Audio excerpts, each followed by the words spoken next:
Que les vestales continuent à chantonner, etc. Et que les Esséniens ferment leurs yeux.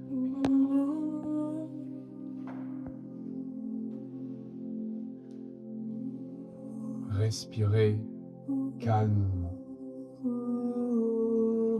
Prenez le temps.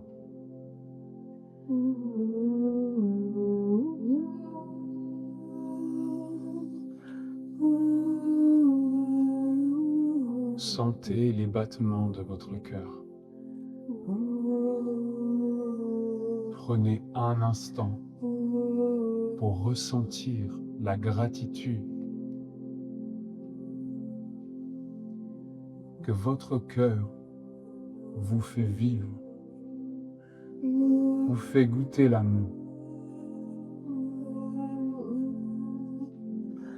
que votre conscience bienveillante enveloppe votre cœur comme un enfant qui prend sa maman dans ses bras.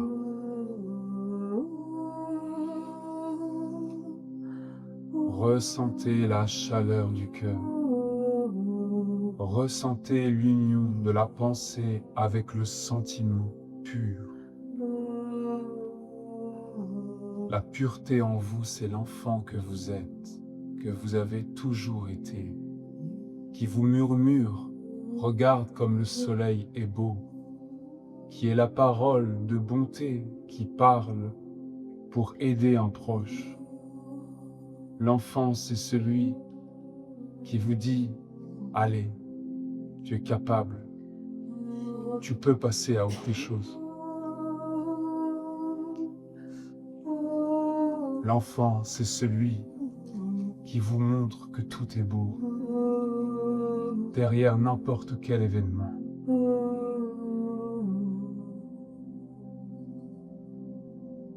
Alors vous arrivez dans l'eau de votre cœur. Votre cœur physique et votre cœur subtil. Vous sentez qu'ici tout est léger, tout est pur, tout est doux. Vous le sentez dans tout votre corps.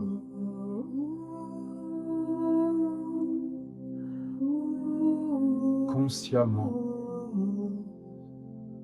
ouvrez un espace, un cercle de lumière dans votre cœur.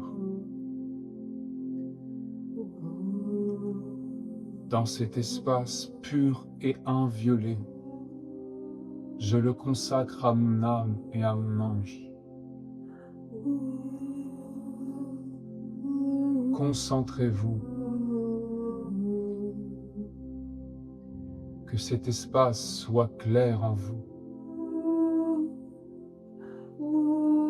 Alors vous entrez dans cet espace. Et derrière vous restent tous les soucis du quotidien, tout le mental, tout ce qui est lourd reste à l'extérieur. Il n'y a que le pur, il n'y a que l'enfant, que l'innocent qui peut entrer dans ce lieu. Vous l'êtes, nous le sommes. C'est l'enfant en vous qui entre dans sa maman, dans le cœur pur que vous êtes, que nous sommes. Dans ce lieu, ressentez comme tout est subtil. L'eau vous porte. Ressentez comme tout est clair. Prenez le temps de respirer dans cet espace. Et si des mondes, des pensées, des sentiments qui ne sont pas en accord avec la pureté de votre cœur approchent, vous leur dites non, ce lieu est réservé à mon âme et à mon ange, et que cela soit une vérité en vous, inébranlable. Vous vous positionnez comme des protecteurs de ce lieu. et à la fois comme l'enfant qui vient dans ce lieu voir sa mère.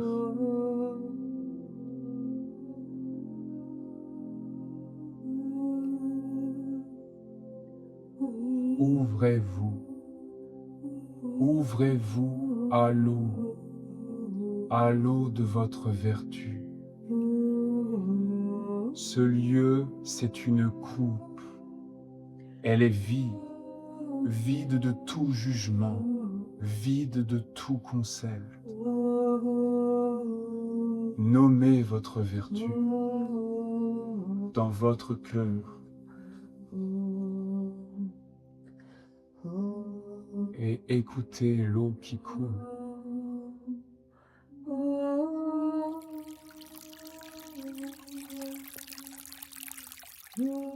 Entendez sa pureté.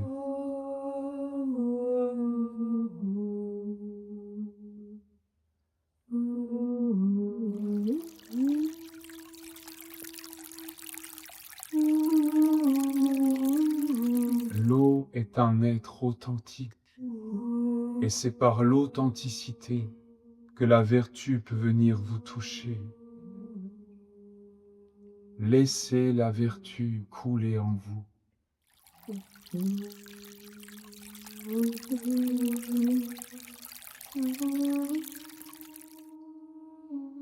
Qu'à chaque fois que l'eau coule, c'est la vertu de votre âme et de votre ange qui vient abreuver votre cœur de pureté, de plénitude, de douceur.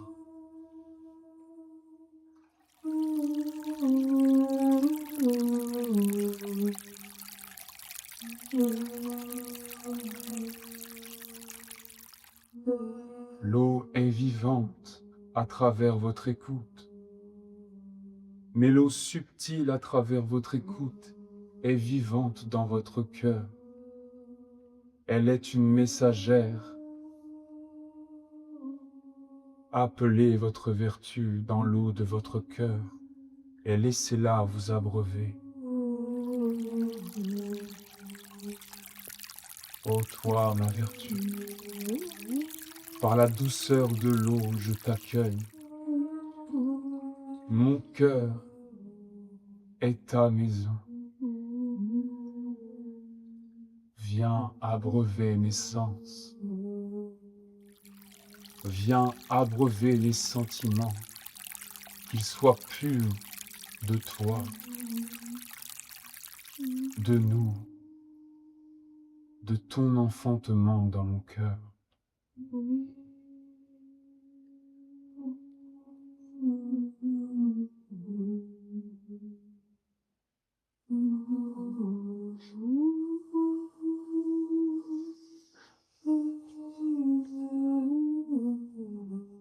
Alors, comme un enfant bienveillant, vous remerciez la vertu. Vous remerciez votre cœur. Et vous pouvez fermer cet espace, qu'il reste pur et inviolé de tout ce qui n'est pas lié à votre âme.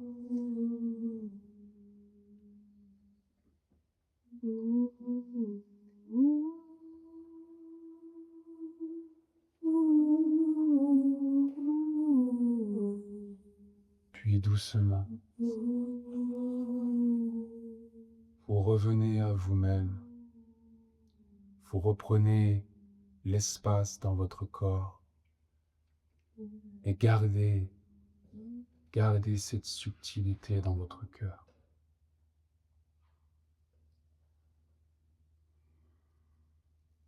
Gardez ce goût de plénitude dans votre cœur.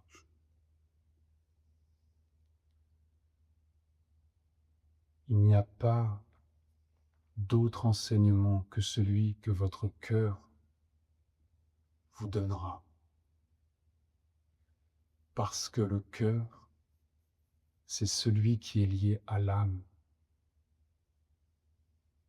Il vous donnera uniquement les réponses dont vous avez besoin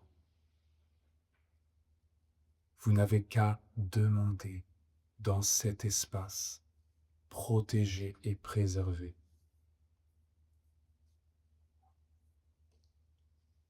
Dans l'eau de votre vertu, et il ne pourra rien vous arriver.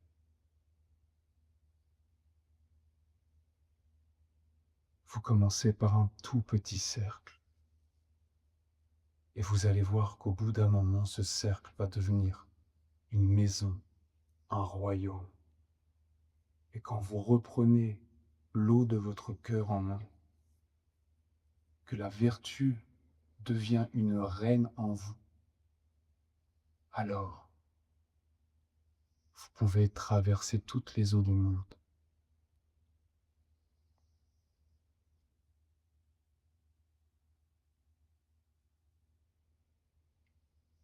Ce matin, je voulais vous parler à travers la magie. Parce que vous voyez, en tant qu'enseignant,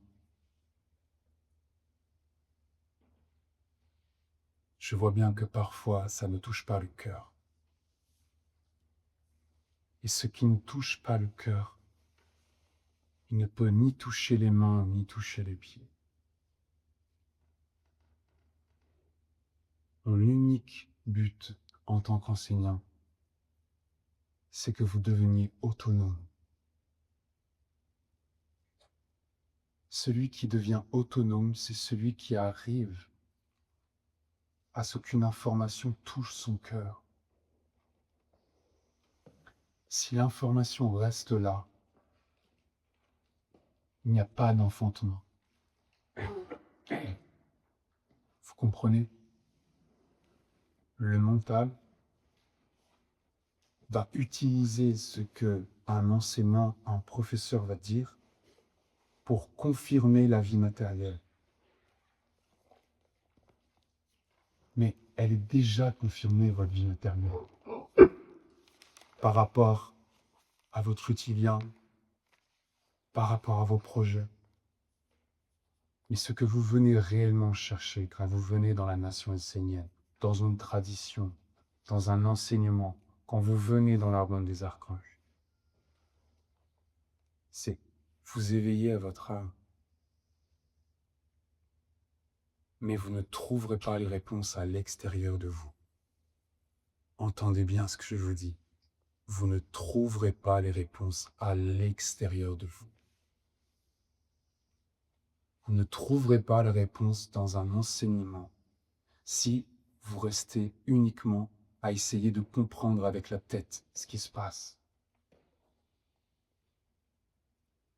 Et si, à un moment donné, vous prenez ce réflexe d'ouvrir dans votre cœur un espace qui n'appartient pas à l'homme, qui n'appartient pas au mental, qui appartient uniquement à l'âme et à l'ange, que vous consacrez à l'intérieur de vous, comme on consacre la ronde des archanges quand on prend la corde,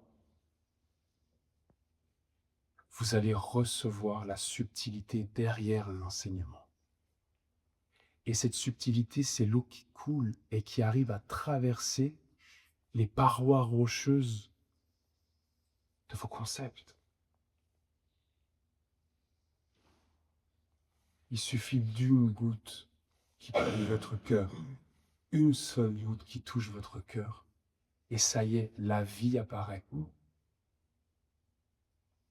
Vous avez déjà vu ces îles qui sont nées de volcans, de lave volcanique, et au bout d'un certain temps, les scientifiques ne comprennent pas comment c'est possible, la vie réapparaît. Il y a de l'herbe, il y a des oiseaux qui viennent se poser dessus. Même l'être qui a un cœur de pierre, le cœur le plus dur au monde, il est capable de faire réapparaître sa vie.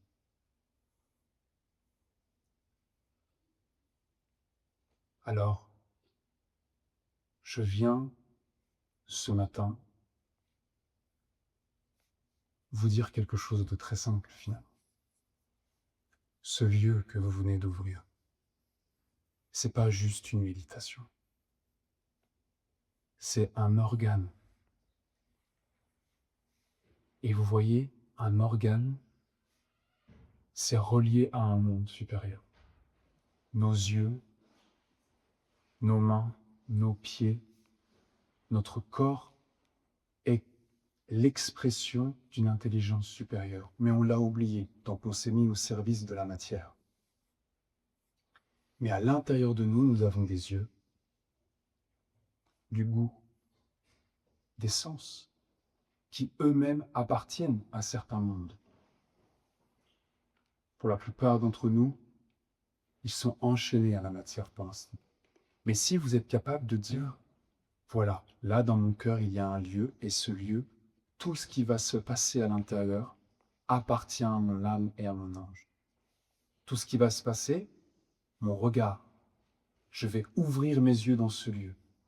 Mon écoute, je vais commencer à écouter dans ce lieu.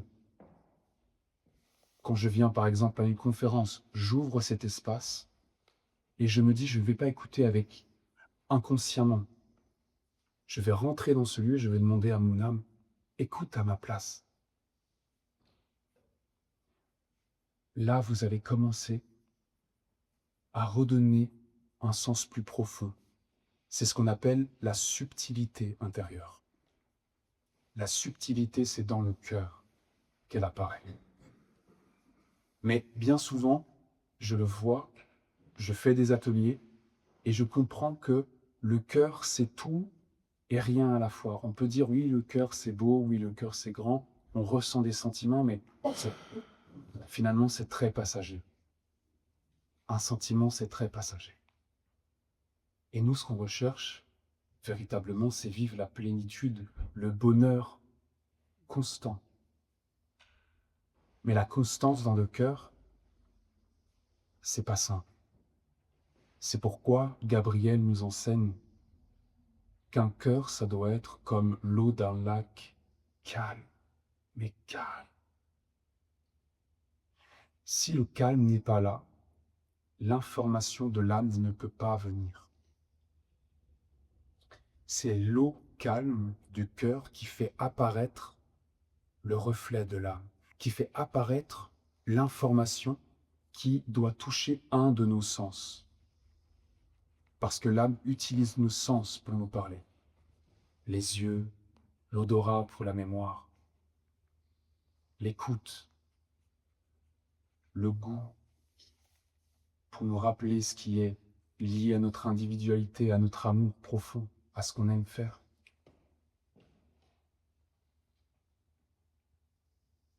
Donc ce lieu doit vraiment permettre, à chaque fois que vous retournez dans cet espace, à entrer dans un calme intérieur.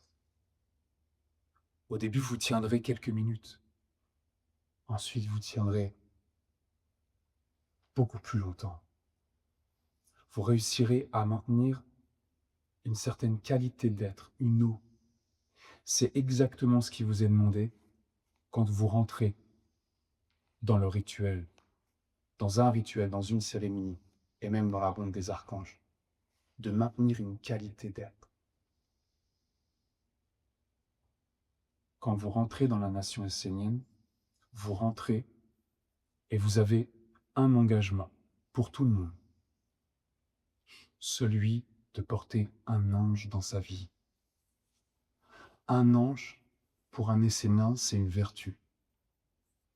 Mais même quand on dit ça, ça se fait attraper par l'intellect. Ok, moi je porte la magie. Moi je porte la beauté. Moi l'individualité. Moi la réconciliation. Super. Tu es capable de me décrire ce que c'est par ta propre compréhension de ce que tu as vécu. Mais est-ce que ton cœur est capable, lui, de te transmettre ce qu'est véritablement pour toi, ce qu'est la réconciliation, ce qu'est la protection, ce qu'est la pureté, la clarté, la magie. Vous êtes unique et votre âme vous parlera uniquement quand vous ouvrirez votre cœur. Et là, vous recevrez la compréhension de ce que c'est une vertu. Une vertu n'a rien à voir avec notre mot. Une vertu parle d'un langage qui est celui du cœur. Et la première forme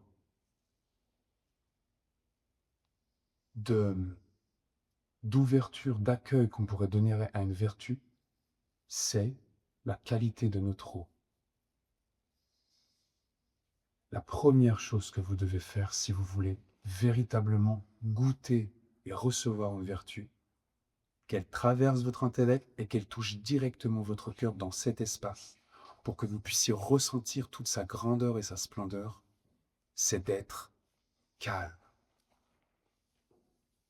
Il n'y a si je devais rester là ce matin, je vous dirais que ça. Cultivez le calme dans votre cœur. Et quand vous sentez que, ça y est, le calme est arrivé, que vous avez réussi à installer une ambiance capable de dire à vos pensées du quotidien, ce temps, il n'est pas pour toi, il est pour mon âme, il est pour mon ange. S'il te plaît, maintenant je te dis non. Tu pourras revenir plus tard, quand j'aurai terminé. Tu arrives à maintenir un calme, tu arrives à maintenir une vigilance, d'accord?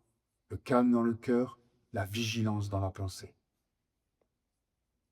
Là, tu peux appeler une vertu. Et tu l'appelles dans ce lieu, dans ce cercle. Et là, tu l'accueilles telle qu'elle est. Telle qu'elle est. Tu l'accueilles comme un enfant. Ce cercle, c'est une maman. Et toi, ta conscience, dans cet espace, c'est un enfant. Tu dois avoir tout oublié de ce que tu connais sur la vertu. Et là, si vous avez vraiment fait ce travail, d'être vraiment un enfant innocent, qui est prêt à être fécondé, qui a confiance dans ce monde, parce qu'en fait, tout est une question de confiance. Là, elle va pouvoir venir. Mais c'est comme quelque chose de très fin, de très délicat. Ça ne peut pas se saisir. Ça ne peut que passer par cette ouverture, ce calme et cette vigilance envers vous-même. C'est comme un filet d'eau très fin, très pur, très clair, qui touche votre cœur. Et quand ça touche votre cœur, ça y est, vous avez comme un enfantement qui a lieu. Vous sentez que vous n'avez plus d'autre raison de vivre que celle d'être touché par un monde supérieur. Et je vous dis, quand une vertu, un ange vous touche dans votre cœur, vous comprenez l'essentiel de votre vie. L'essentiel de votre vie, c'est de protéger votre cœur. C'est de protéger votre cœur. Cet espace, vous devez le construire, mais comme une mère qui construit un enfant. Elle ne construit pas un enfant, elle le porte finalement. Mais vous, c'est pareil. Vous devez véritablement construire ces qualités qui sont la vigilance, le calme et cette ouverture. Et ensuite, quand vous avez réussi à maintenir cet état, là, vous pouvez accueillir.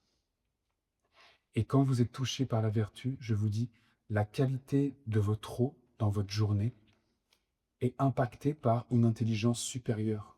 Et donc, tout est différent, tout est plus subtil. Pourquoi je vous dis ça? Je suis venu vous partager quelque chose il y a 2 jours de cela. Et je me suis rendu compte que je l'ai fait avec ma thèse. Et je me suis fait prendre un petit peu. J'ai senti qu'au fond de moi, il manquait quelque chose. J'aurais pu vous dire les mêmes choses, mais derrière mes mots, l'intention aurait été différente. Et là, je sais que mon intention est différente. Elle n'est pas de vous enseigner comme un conférencier pourrait vous enseigner. En fait, ça ne m'intéresse pas. Ce qui m'intéresse, c'est de toucher votre cœur pour que, même si vous n'arrivez pas tout de suite à le saisir, qu'il y ait une transmission vivante d'une vertu à une autre, pour que vous puissiez être capable à un moment donné de sentir ce que c'est de vivre, de parler, d'agir avec un monde subtil, une vertu.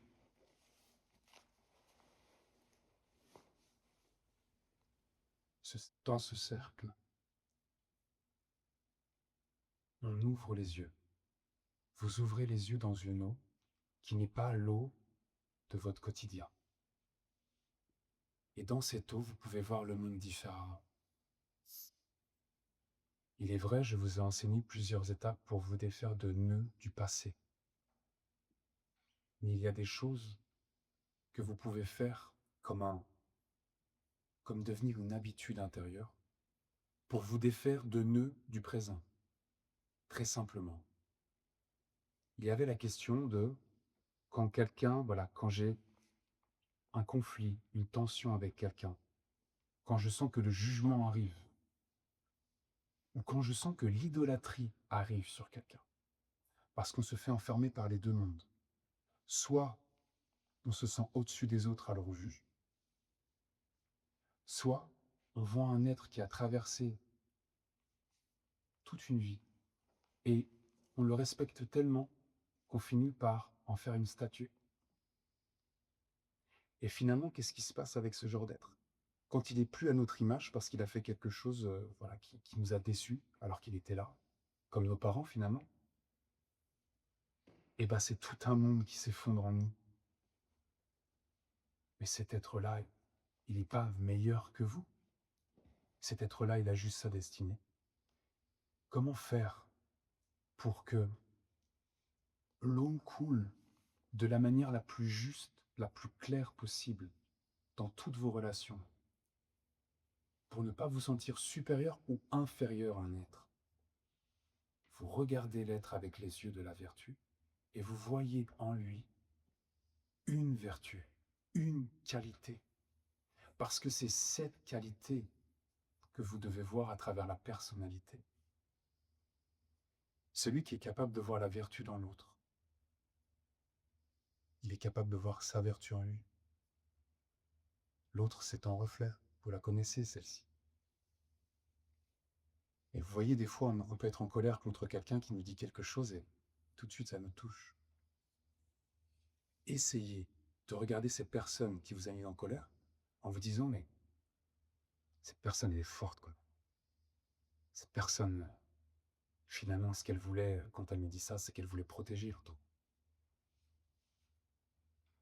Peut-être parce qu'elle a du respect pour cette personne et que, quand j'ai parlé à cette personne de telle manière, elle a senti qu'il fallait qu'elle la défende. Essayez de voir la qualité dans l'autre. Et vous allez voir tout de suite que d'une eau sale, de jugement, de mécontentement, vous amenez une eau fluide, claire. Et cette eau claire et fluide, elle va percer ses poches de mécontentement. Mais vraiment, si vous le faites comme un réflexe, si vous ne laissez pas trop de temps pour que votre cœur commence à s'envenimer contre la personne, ça va être instantané. Si vous arrivez à voir la vertu dans l'autre, ça va être instantané. Vous restez concentré sur cette vertu. Et c'est comme si l'eau dans vos yeux qui rentrait, c'était juste la qualité de l'autre qui venait vous toucher. Et du coup, le mécontentement se transforme en quelque chose de beaucoup plus compréhensible. Ou en tout cas, la vertu prend le dessus sur la contre-vertu. Vous voyez, on m'a posé cette très très belle question. Mais comment voir l'âme dans l'autre? Et moi, je vous réponds simplement, vois la vertu dans l'autre. Parce que l'âme, c'est pareil. La tête peut enfermer certains concepts de l'âme. Par contre, une vertu, une qualité, une beauté dans l'autre, ça, c'est vrai, c'est réel. Et votre œil va pouvoir le voir. Il ne va pas rentrer dans les mondes spirituels en disant oui, c'est une âme éternelle. Et tu as goûté l'éternité, toi, dans ta vie? N'essaie pas de poser quelque chose dont tu n'es même pas capable de vraiment ressentir dans ton cœur. Vois quelque chose de réel. Vois à travers lui une vraie force. Et maintiens ton regard fixé sur cette force. Ne pose pas ton regard sur quelque chose que tu ne dois pas regarder, sinon tu te feras posséder. Approximativement, le comment. Et c'est ça. C'est ça. On ne parle pas uniquement des choses à l'extérieur. On parle surtout de où tu poses ton regard en toi et du coup en l'autre.